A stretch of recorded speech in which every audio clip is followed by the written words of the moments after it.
waaw salaamaaleykum mbokk yi les décès se multiplient dans les banlieues est-ce que ñu ngi def ay autopsie ci dernièrement ñi nga xamante ne nii ñoom ñooy génn àdduna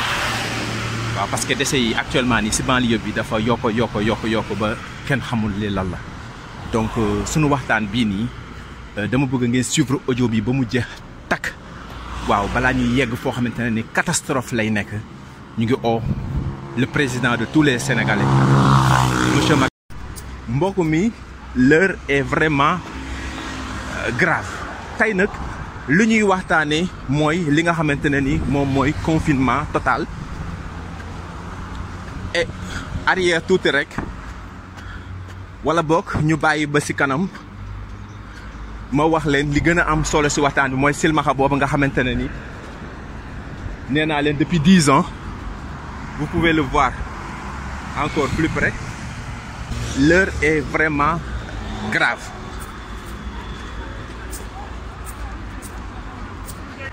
L'heure est grave. mbokk mi ma bëgg maximum de partage ci vidéo bi nga xamante ne ni moom laa leen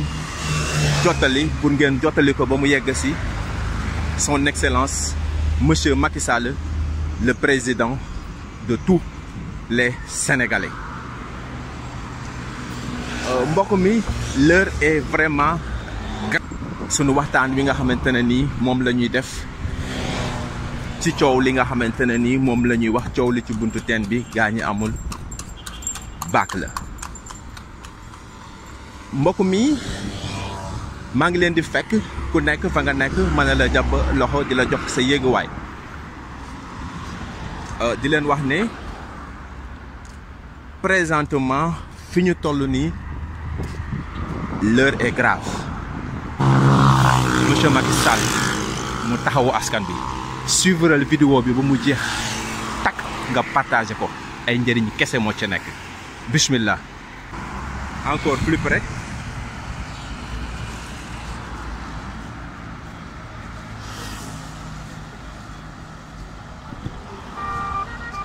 donc depuis 10 ans fii lay jaare ñi xam yoon bi xam nañu bu baax li may wax. léegi la moo tax ñu bëgg a taxaw ci silmaxa bi war ko indi ci fi nga xamante ne ni moom mooy bu ñu demee ko indi ci fi nga xamante ne ni moom mooy bu ñu demee ba ci biir waxtaan bi mbokk mi loolu laa bëggul ngeen tàdde ko ak moment yi nga xamante ne ni foofu lañ toll ci corona virus bi nga xamante ne ni moom moo lëmbe àdduna. le président de tous les Sénégalais son excellence monsieur Macky Sall décrété na li nga xamante ne ni moom mooy état d'urgence couvre-feu ak confinement total. fa la ñuy jëm léegi nag mbokk mi balaa ñuy yegg foofu noonu dañu leen di waxtaan ci li nga xamante ne ni moom mooy communication di média maanaam li nga xamante ne ni mooy presse bi nga xamante ne ni tey moom moo ñuy baaxee bépp xibaar boo xamante ne ni mu ngi xew ci li nga xamante ne ni moom mooy feebar bi nga xamante ne ni moom la ñuy wax Covid-19. lan mooy presse ak lan couvre-feu ak confinement total. astafirullah total ñëwagul mais ñàkkul ba fa la ñuy jëm.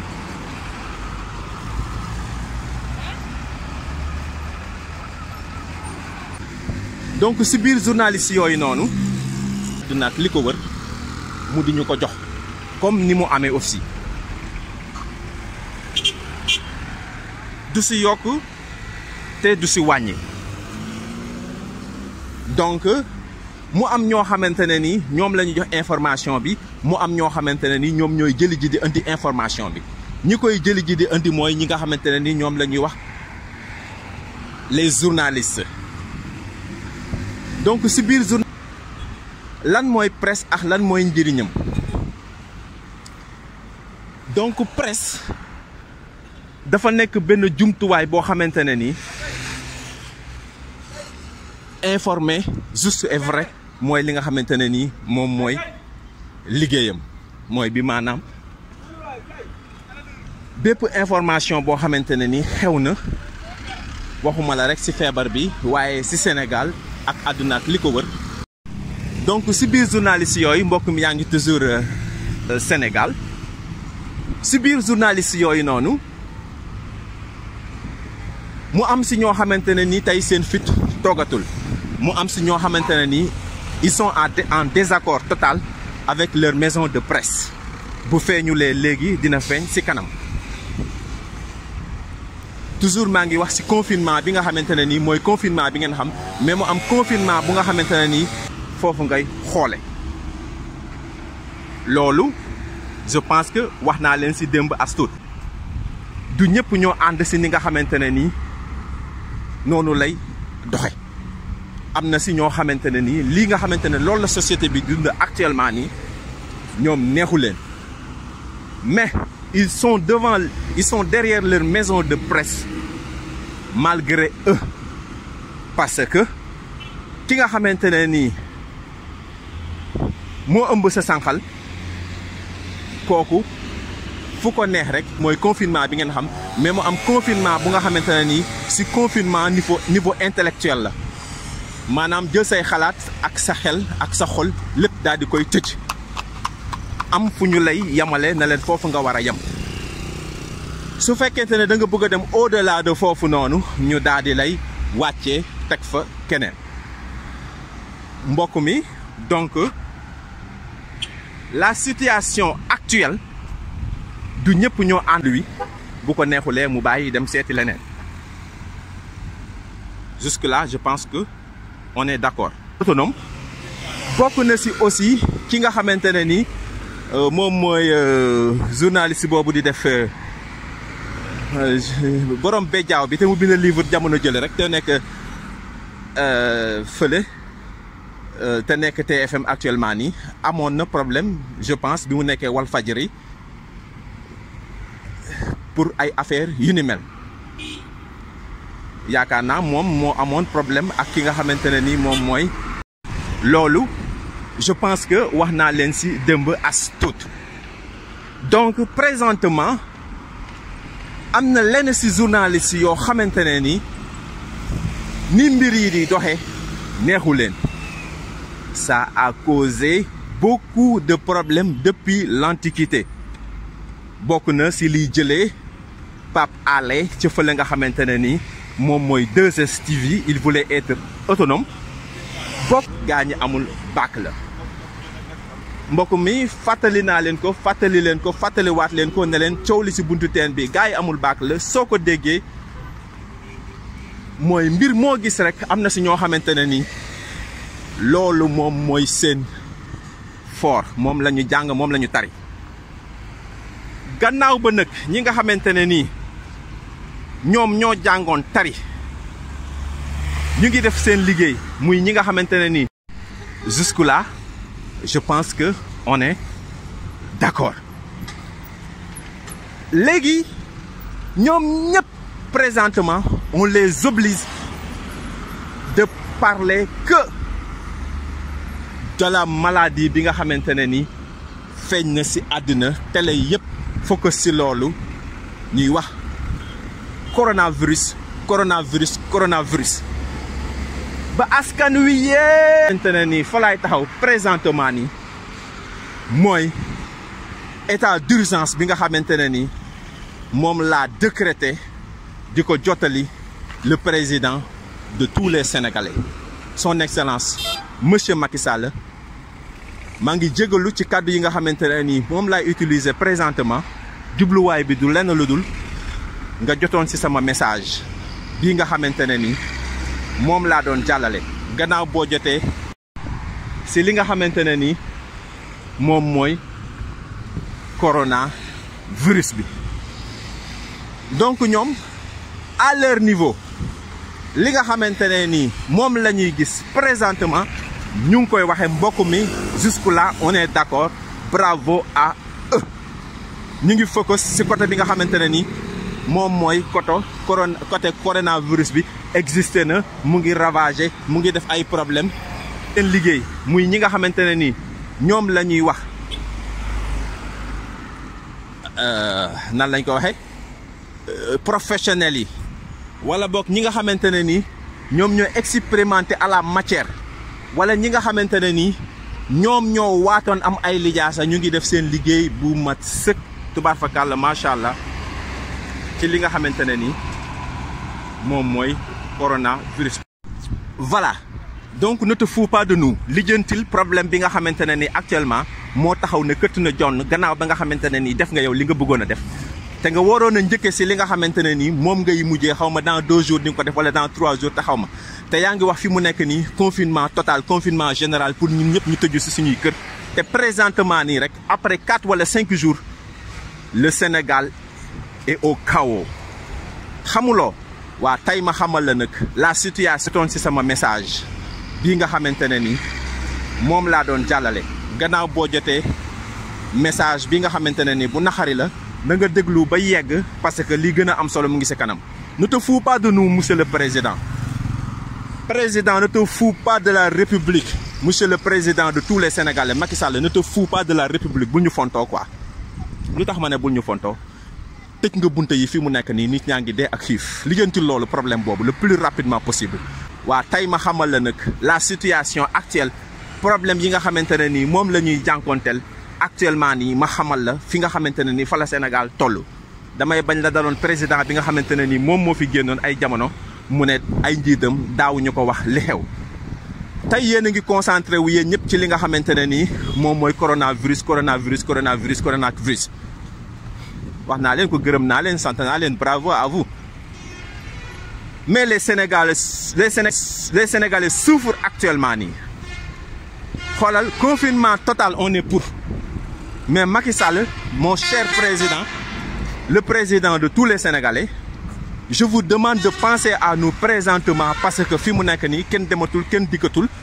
nit ñi ñu ngi yalwaan présentement ay nit yoo xamante ne nii amoon nañu kersa wax seen problème ay nit fi mu nekk nii ñu ngi waxe seen bopp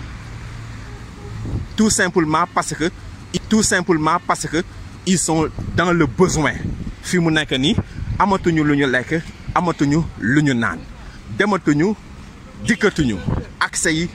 tëj nañ ko bravo dafa am feebar boo xamante ne nii moom la ñu wax ne moom moo dugg ci biir Sénégal am na benn mortel fi mu nekk nii bu jóge Italie lan moo ko rey coronavirus si am nañu premier cas ñum Sénégal une femme loolu la wala déet mais daal nga yëg ne loolu xew na te loolu la ñu wax ne moom la ñu def mbokk mi dans chaque chose femme bu nga xamante ne ni elle était enceinte d'après les infos yi nga xamante ne ni moom la ñu jot dafa nekkoon si këram tëju alors li yaram bi deret ji war a circuler tu ko yaram bi neew yi mu am problème on n'est pas sûr est-ce que c'est vrai ou pas donc foofu duma si sax taxaw quoi parce que aw ma certitude ne loolu la wala déet mais daal nga yëg ne loolu xew na te loolu la ñu wax ne moom après chaque problème wala chaque difficulté yàlla am na lu mu namm ci ginnaaw difficulté boobu def fa ay xéwal jàpp naa ne situation yi nii bu ñu ko génnee ci ay xéwal dëggantaan la ñuy tàbbi. Son Excellence monsieur le président de tous les Sénégalais monsieur Macky Sall balaa nga ñuy plonger ci confinement total boobu nga xamante ne ni moom ngay wax présentement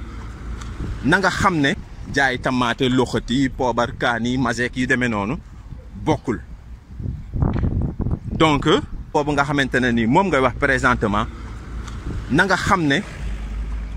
am na ay investisseurs yu bëri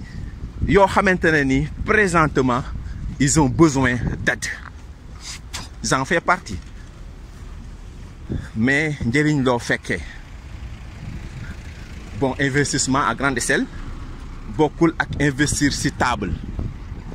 jaay tamaate loxati poobar kaani maseek yi demee noonu donc kii def investissement à grande échelle maanaam investir lu mag kooku bu nekkee ci situation bi nga xamante ne ni moom la nekk actuellement nii au moins denc na tuuti revenu alhamdulillahi rabbil alamin alhamdulillahi rabbil alamin alhamdulillahi rabbil alamin damay bañ na ngeen dégg ne denc naa ay revenu ngeen foog ne ay milliards laa bloqué actuellement nii quoi revenu yooyu noonu mooy foog na ay milliards laa bloqué actuellement nii quoi revenu yooyu noonu mooy sama iman maa ngi giñ si alxuraanul karim ne sama iman ak sama ngëm mooy samay revenu fu yëf yi mën a toll ak lu mën a xew du ma badina mètre du ma lox mètre du ma raf mètre du ma tiit mètre parce que man sama borom kese laa doy la. Alors j'ai investi à Fatick benn ferme laa yor foofu noonu je suis désolé su fekkente ne ni bokkul si modestie mais je suis obligé de vous expliquer le cas actuel bu nga xamante ne ni laal na ma laal na ñeneen. Donc ñun dañu doon ramasser ay nen di ko yóbbu di ko jaay Fatick léegi du sama problème rek ah ñii mu gën a touché ñu bari moo ëpp man ñu minime laa si ñi nga xamante ne ni ñoom la touché donc man damay profité rek di wax pour les autres waxaaleel aussi sama bopp voilà. Yéen waa ñi nga xamante ne ni ñoo far si yow affaire bi bañ a dem si foofu mu nekk loo xamante ne ni luy général la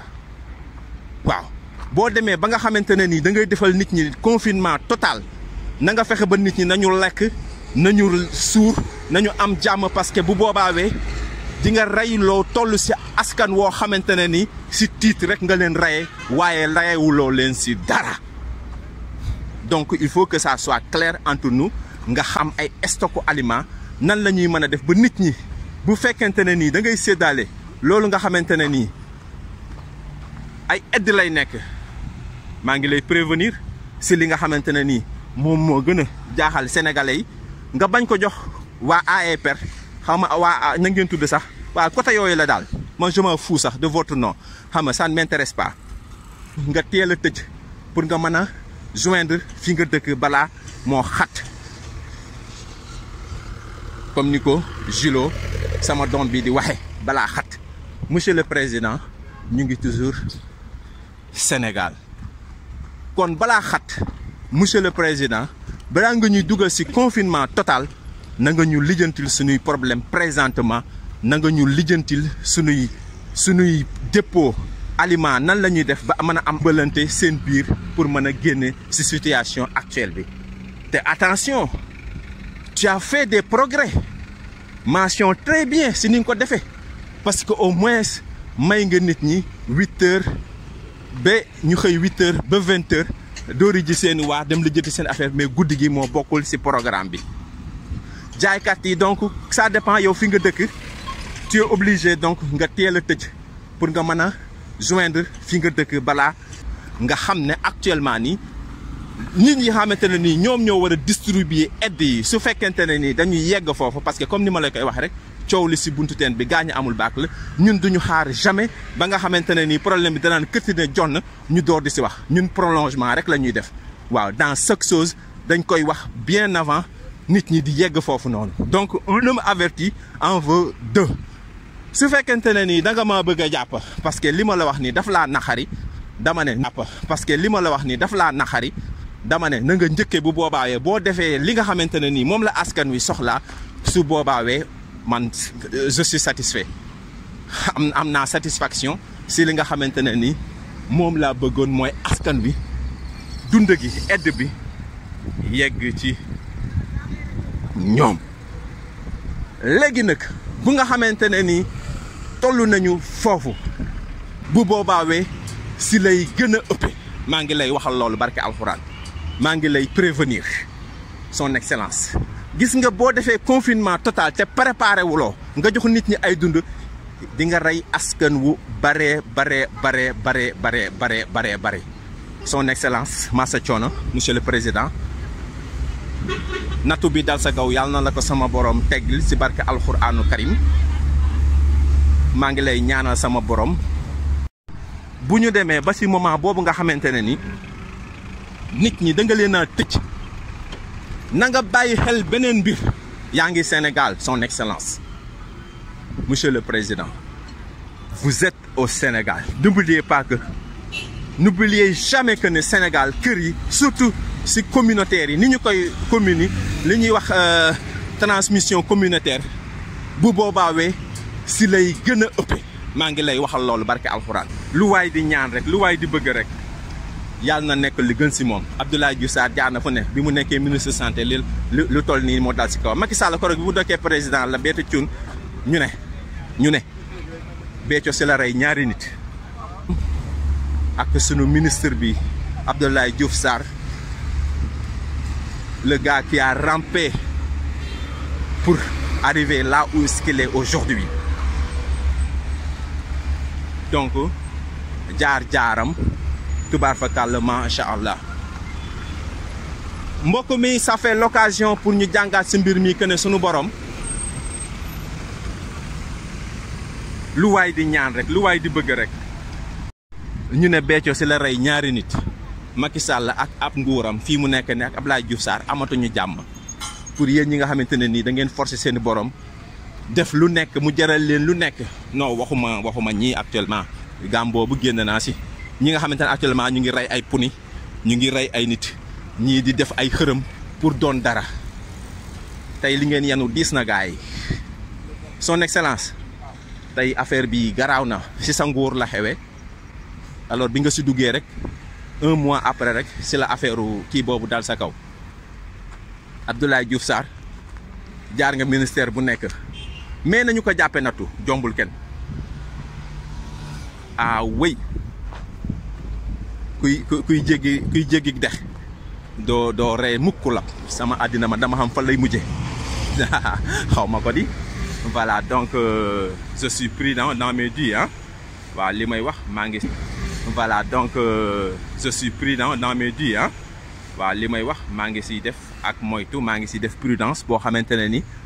prudence totale la parce que xaw ma fan laay mujje si sama dund xaw ma fan laay mujje si sama àdduna. waale xanaa yëgoo ne si jamonoy confinement lañ ne ah waale yëgoo ne lii dañ koy tere ma foog ne yow la ñu wane démb di nga xam ne lépp dëgg la yàlla kenn mënu ko nax yàlla kenn du ko nax. aywa Wally Seck moo nekk noonu moom la ñu wane démb mu sol ay masque sol ay affaire demee noonu pour wax leen rek affaire bi mascarade la quoi affaire comédie la quoi li leen seen borom tere woon lépp tey ngeen koy bëgg. man xaw moo ne mu ñëwee fi damay dajeex Wally Seck mu demee nii xaw moo ne démb damay gis masque yooyu mu def noonu mel ni koy fay ak lakk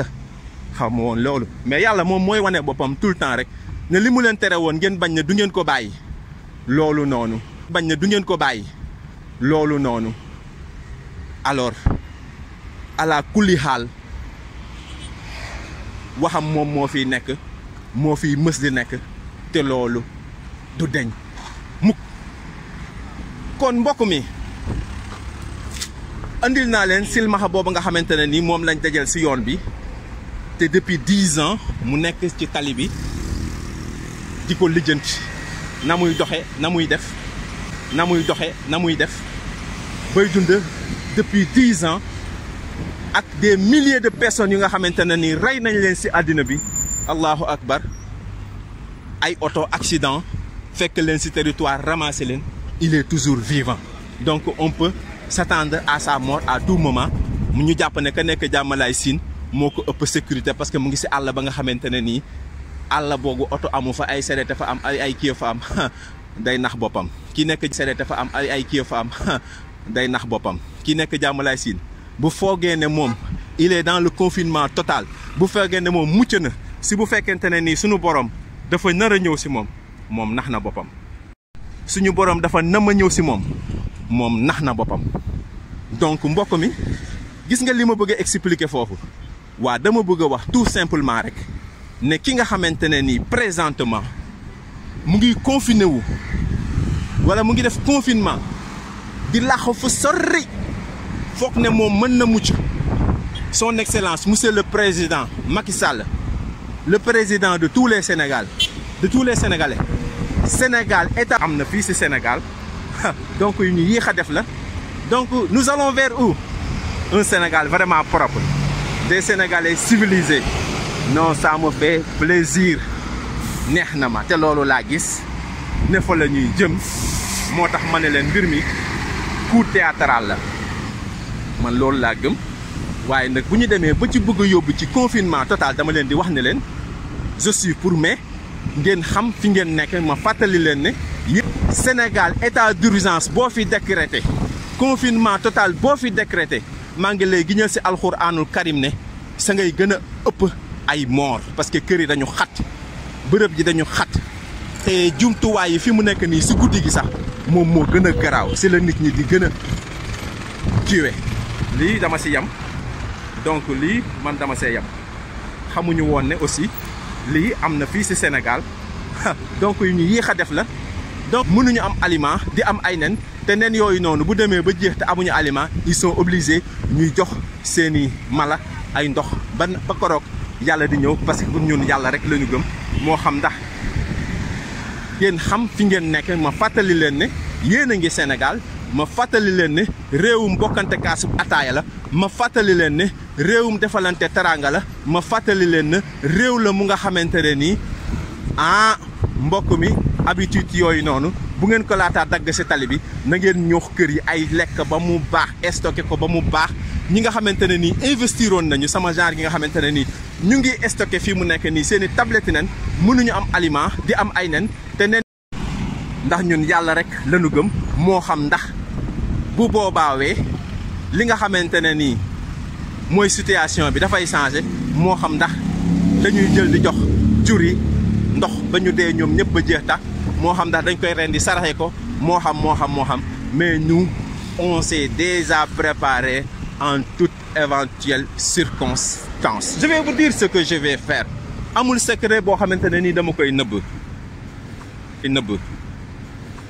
njëriñ loo fekkee bu fekkente ne ni confinement bi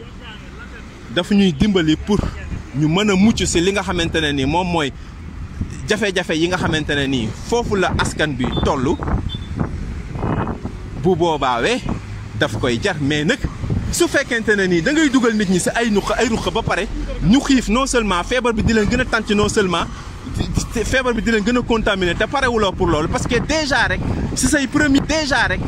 première acte yi nga posé nii actuellement nii yow parewuloo pour dimbali nit ñi pour ñu bañ a dee quoi ñu ngi dee ak xiif ñu ngi dee ak tiit actuellement nii quoi. ma ne le Sénégal est au chaos le Sénégal est au Sénégal mu ngi si à genoux quoi sukk na mu ngi yóbbu wallooy yàlla tege na leen boor bële déjà way parce que loo gën a dugal nit ñi si biir kër yi loo gën a tëj nit ñi si biir kër yi donc mu gën a compliqué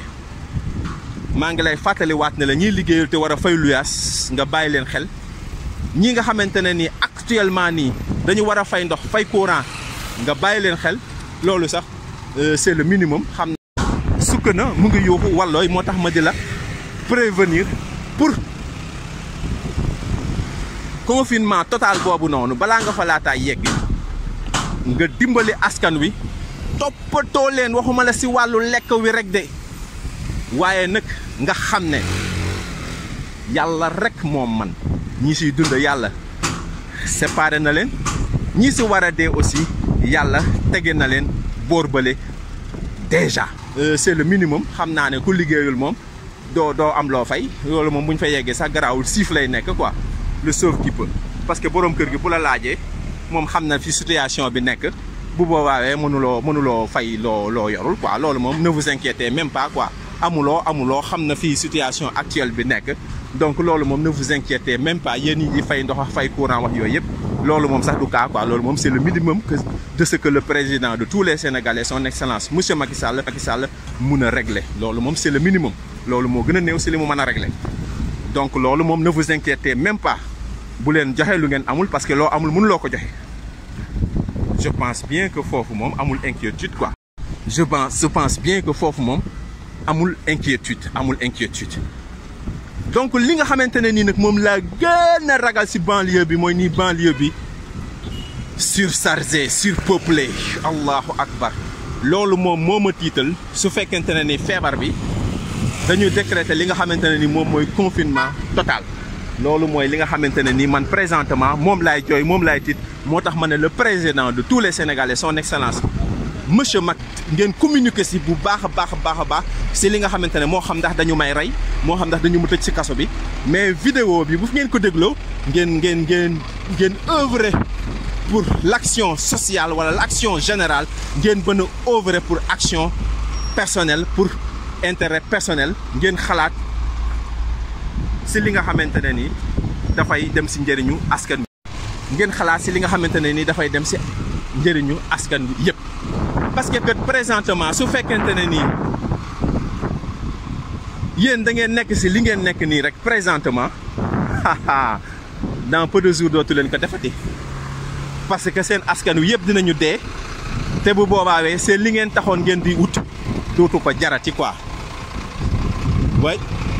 li ngeen doon ut non dootu ko jarati donc lijjanti leen askan wi fii mu nekk non dootu ko jarati donc lijjanti leen askan wi fii mu nekk nii si situation yi xamante ne ni moom la ñuy dund ngeen jéem a décanter situation bi te xam ne ñii nga xamante ne nii présentement ndeysaan fii su ma fi ñëwee sama xel ma si Lamine lay dem yàlla na ko yàlla yërëm xare ko àjjana te yéexe ñu alors le 24 mars bi nga xamante ne nii moom la ñu génne si la génne woon àdduna si la am 2 ans si biir suuf alors lu tax sama xel di dem si moom parce que man ak moom wax naa leen ko yàlla ak ab yonentam rek kookaay sama sëriñ moom rek laa miin xamuma keneen fa may jëlee teeleneen kuy man mi sama xol bi dafa toog mënoo ñàkk faw rek ma jooy li tax ma jóg taxaw jàqle lool fay jooy kookaay sama jooy ndeysaan bokk na si li nga xamante ne man ak moom lii rek la ñu doon seetlu Lamine Mbengue yàlla na ko yàlla yërëm xare ko aljana te yéexe ñu aywa ab yeneen taam rek la ñu doon dund donc toujours ñu ngi doon xool garab yi ni mu formé woo si turu yàlla donc si la ñu gisee lii nga xamante ne ni mooy allahu bii nii nekk si mur bi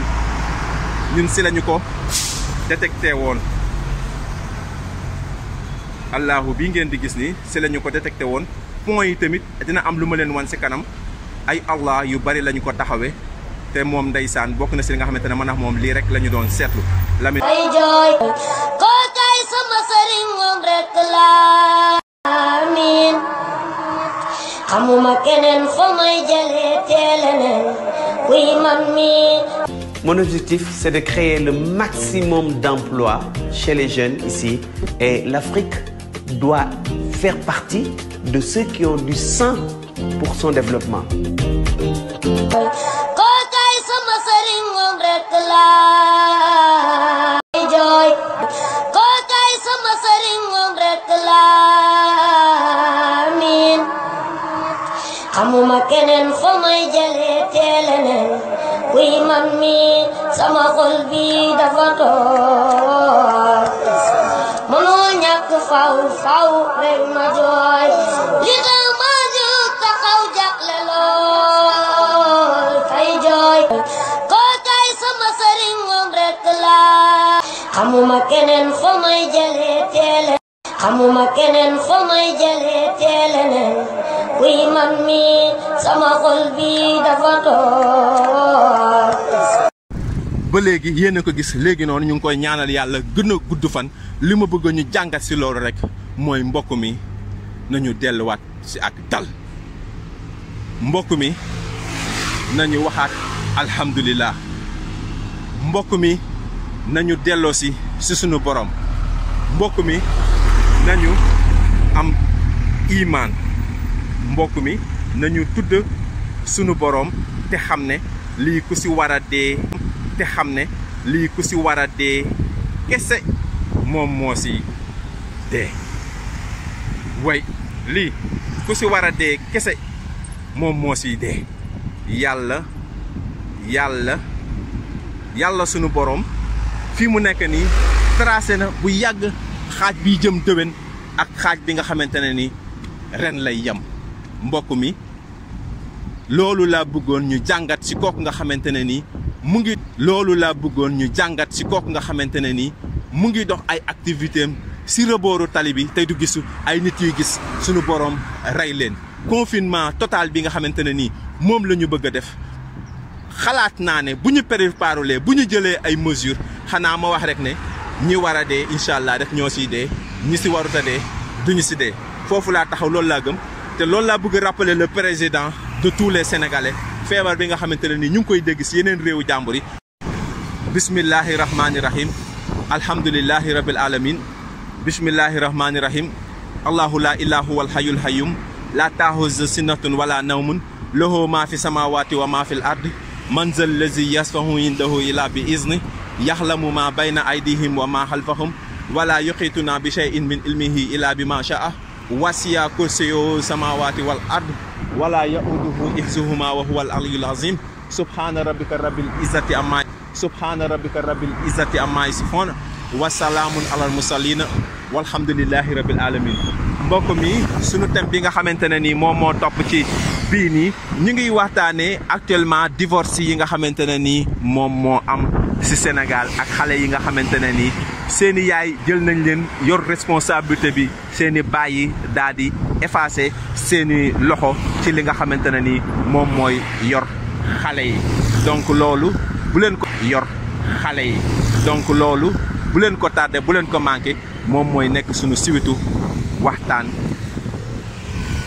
salaamualeykum.